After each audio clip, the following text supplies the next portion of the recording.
Hello students, welcome to the channel. बच्चों, आज क्या पढ़ने वाले हैं? आज मैं आपको बहुत इंपॉर्टेंट चीज सिखाने वाला हूं, बहुत इंपॉर्टेंट टॉपिक सिखाने वाला हूं।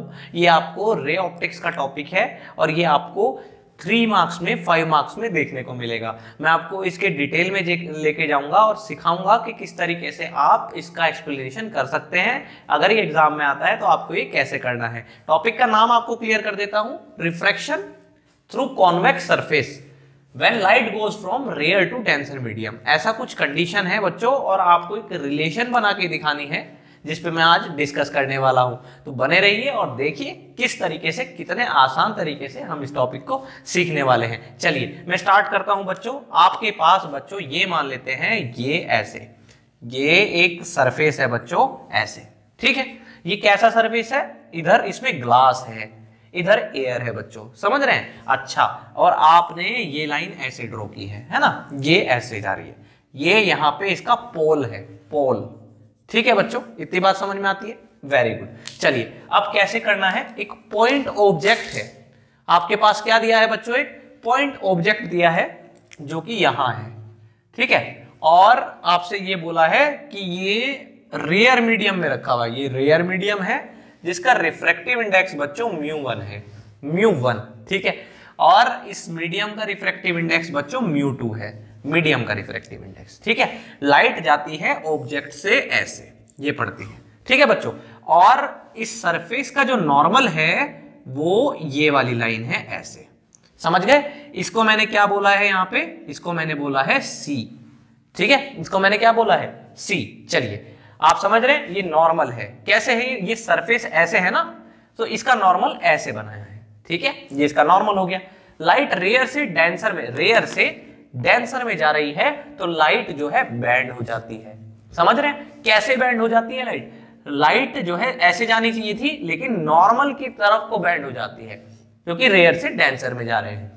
तो ये लाइट बच्चों कुछ ऐसे बैंड हो गई है ना, ये ऐसे निकल गई, समझ गए? चलिए अब एक बात मुझे बताइए, बहुत सिंपल सी बात कर रहा हूं। एंगल ऑफ इंसिडेंस क्या होता है? इंसिडेंट रे का एंगल किसके साथ? नॉर्मल के साथ। ये एंगल ऑफ इंसिडेंस होता है, ये एंगल आई है, समझ गए? ये नॉर्मल है, ये रिफ्रैक्टेड रे है बच्चों, ये वाली रिफ्रैक्टेड रे ने नॉर्मल के साथ जो एंगल बनाया उसको बोलते हैं एंगल ऑफ रिफ्रैक्शन, समझ गए? ये बात आपको याद रखनी है। और क्या याद रखना है? ऑब्जेक्ट के साथ जो हॉरिजॉन्टल का एंगल है वो अल्फा है, समझ गए? और जो बच्चों इमेज बनी है यहां पे, उसने हॉरिजॉन्टल के साथ जो एंगल बनाया है वो बीटा है, समझ गए? ये बहुत बेसिक सी बातें हैं। और जो नॉर्मल ने इस पे एंगल बनाया हॉरिजॉन्टल के साथ, वो बेटे यहां आपने सीख लिया गामा है, समझ गए? ये बात आपको याद रखनी है। चलिए अब इसको कैसे प्रूफ करना है, क्या प्रूफ करना है, अभी आपको क्लियर हो जाएगा, ठीक है। मैं यहाँ पे एक नॉर्मल ड्रॉ कर देता हूं बच्चों, ध्यान से देखना है। ये मैंने एक नॉर्मल ऐसे करके ये नॉर्मल ड्रॉ कर दी है ना, समझ गए? अच्छा, ये मैंने बोला ये पॉइंट M है, ये पॉइंट N है। यहां तक समझ में आती है बात? बहुत अच्छी बात है। अब बच्चों इसमें एक एक स्टेप लेना है और सीखना है। चलिए आप देखिए, ये लाइट कहां से कहां जा रही है? μ1 से μ2 में जा रही है कि नहीं? तो फॉर्मूला ये होता है बच्चों, μ2 बाई μ1, है ना। कहां से कहां जा रहे हैं? 1 से 2 में जा रहे हैं, तो μ2 बाई μ1। फॉर्मूला होता है स्नेल्स लॉ, जो बोलता है sin I upon sin R, ठीक है। ये फॉर्मूला होता है, याद रहेगी बात। और बच्चों मैंने ये माना है कि ये I और ये R बहुत छोटू छोटू से एंगल है, तो ऐसी सिचुएशन में हम साइन को हटा देते हैं, याद रखना है। चलिए तो क्या हो जाएगा? μ2 अपॉन μ1 इक्वल्स टू बेटा I बाई R, है ना, या फिर μ2R इक्वल्स टू μ1I, समझ गए? सिंपल सी बात है। चलिए अब क्या करना है अब देखते हैं क्या आगे करना है। चलिए बेटा, अब मैं आपको एक चीज बताता हूं बच्चों, ध्यान से सुनना है मेरी बात को, आपको ध्यान से सुनना है मैं आपसे क्या बात करता हूं। चलिए, जब आपने ये इक्वेशन बना दी, ये हमारी मेन इक्वेशन है बच्चों, ये क्या है हमारे पास? मेन इक्वेशन है। अब मैं आपसे एक बात करता हूं, ध्यान से सुनना है मेरी बात को। अगर मैं देखूं बच्चों, यहां पे आपके पास ट्राइंगल लेने हैं और वे लेने हैं जिससे कि आप R निकाल लें और I निकाल लें। चलिए तो ऐसे कोई ट्राइंगल लेने हैं। देखिए बेटा, यहां पे ध्यान से देखना है। अगर मैं I की बात करूं, ये देखिए, ये सीधी लाइन है बिल्कुल, ये देखो मैं इसको साइड में बना के दिखाता हूं। ये ऐसे सीधी लाइन है नॉर्मल वाली, ये ऐसे और ये ऐसे, ये एंगल आई है, ठीक है, और बच्चों ये एंगल अल्फा है और ये एंगल क्या है, गामा है। तो मैं ये बोल रहा हूं alpha plus gamma equals to क्या होता है, alpha plus gamma equals to क्या होता है, आई, है ना। तो अल्फा मैं यहां लिख देता हूं, alpha plus gamma equals to I. कौन से ट्राइंगल में, मैंने कौन सा ट्राइंगल लिया बेटा, ध्यान से देखना है, OMC। कौन से ट्राइंगल के लिए बात की है मैंने, OMC के लिए। समझ गए इतनी बात। चलिए, तो एक इक्वेशन ये हो गई बेटा यहां से, है ना।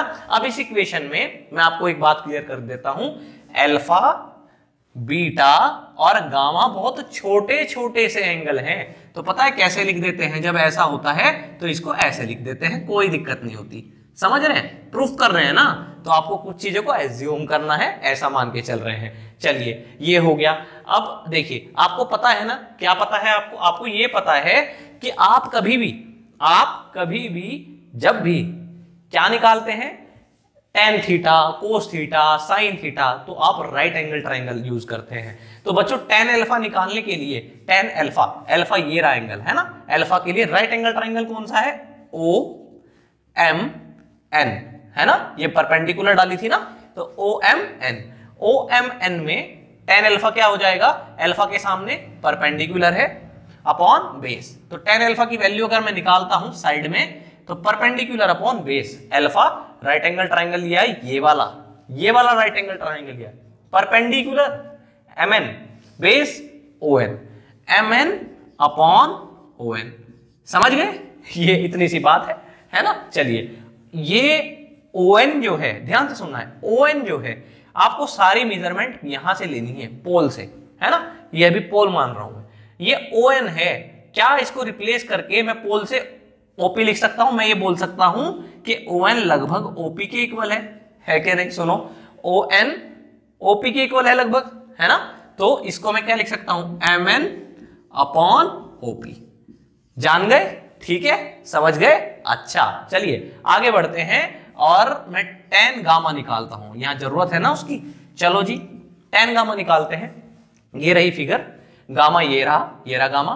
तो ट्राइंगल MNC को देखो, MNC, क्या ये राइट एंगल ट्राइंगल है, हाँ, राइट एंगल ट्राइंगल में क्या लगा देंगे, जल्दी से बताओ, इसमें लगा देंगे राइट एंगल ट्राइंगल में ten gamma, perpendicular upon base, angle के सामने परपेंडिकुलर है, MN अपॉन बेस क्या है, देखो इस ट्राइंगल का base, MN upon NC, MN upon NC, perpendicular upon base, angle के सामने परपेंडिकुलर होती है। समझ गए। अच्छा, अब मैं बोल रहा हूं NC को क्या मैं PC लिख सकता हूं, मैंने बताया पोल से लेनी है, लगभग इसके बराबर है, मैंने लिखा NC लगभग इक्वल है PC के। समझ रहे, तो मैं MN अपॉन NC की जगह क्या लिख दूंगा, PC। समझ गए, ऐसे आपको याद रखना है। इस इक्वेशन में पुट कर देते हैं बेटा वैल्यूज को। तो टेन अल्फा कितना आया था, MN अपॉन OP, है ना, प्लस टेन गामा कितना आया, जल्दी से बताओ, टेन गामा की वैल्यू आई MN अपॉन PC, है ना, और इक्वल्स टू बेटा I के। ये इक्वेशन हो गई equation A।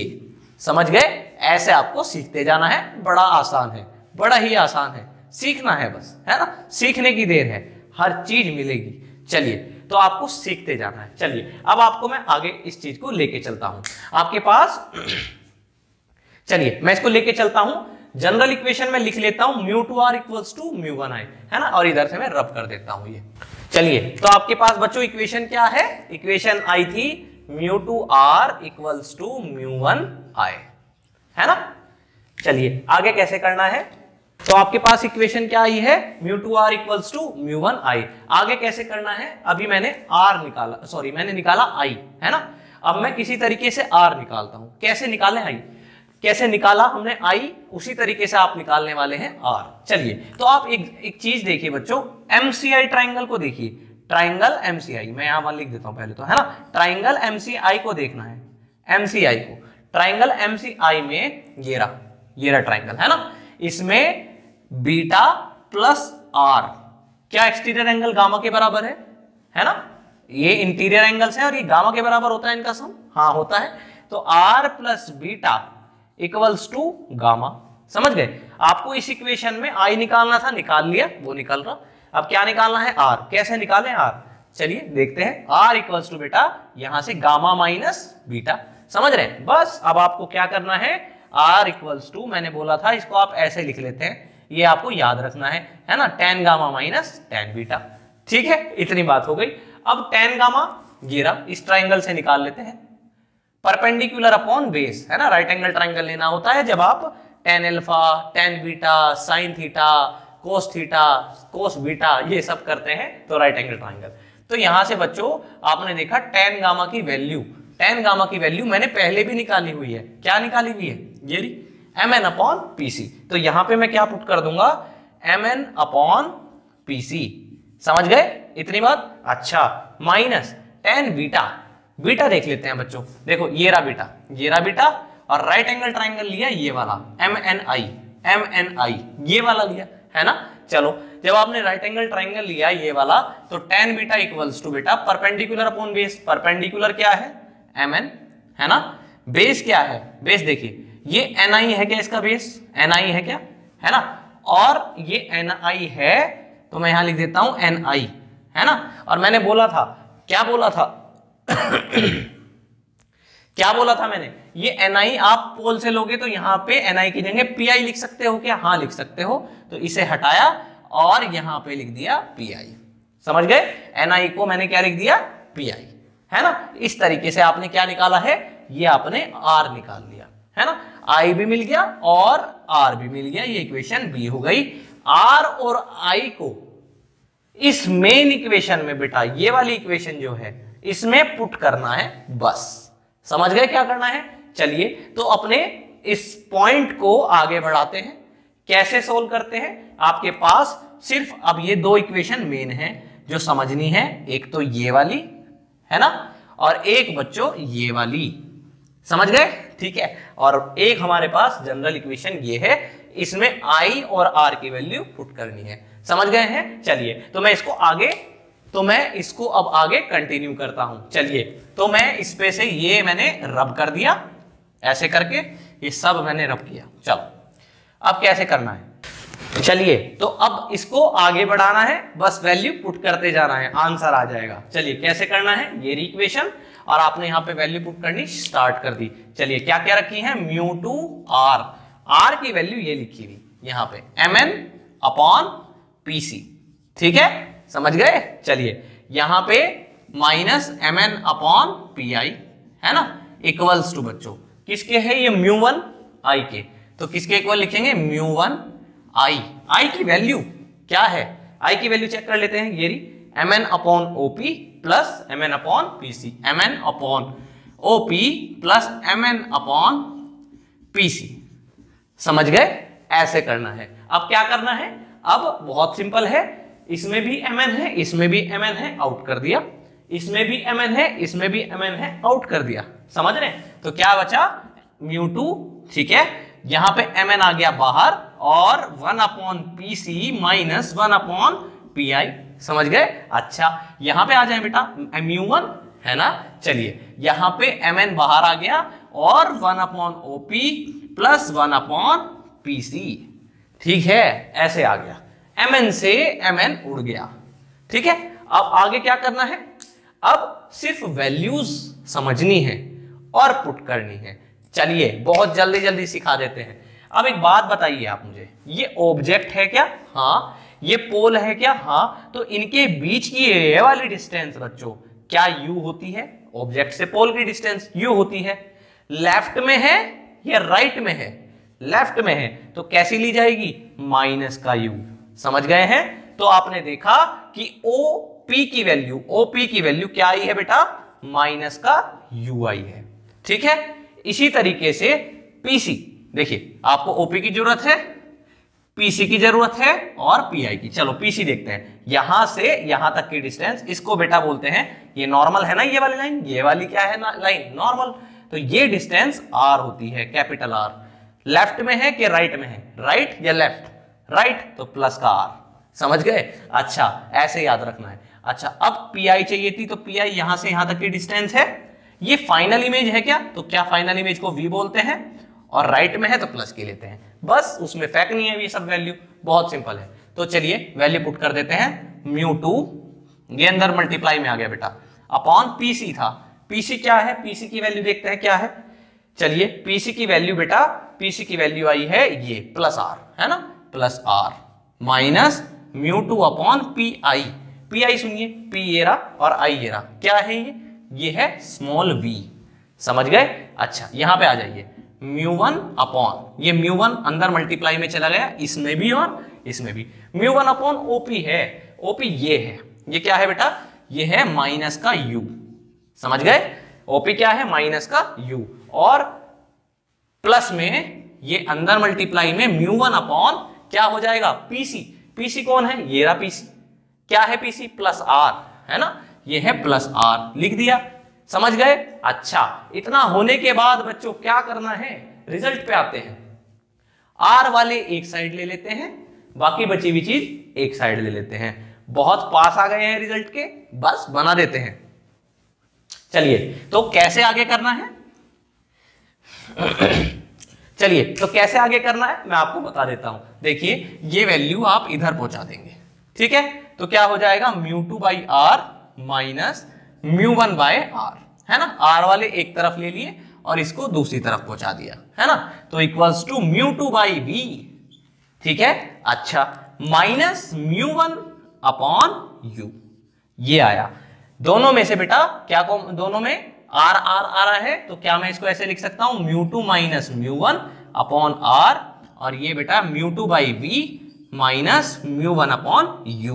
This is the final result. ये आपको याद रखना है, जब भी रे या लाइट रेयर से डेंसर मीडियम में जाती है तो एक रिलेशन बन के आती है, किसमें, रिफ्रैक्टिव इंडेक्स में, और किसमें बच्चों, रेडियस ऑफ कर्वेचर में। तो रेडियस ऑफ कर्वेचर और रिफ्रैक्टिव इंडेक्स में ये रिलेशन बन के आती है, याद रखनी है। This is the relation, mu two minus mu one upon R equals to mu two by we minus mu one upon you.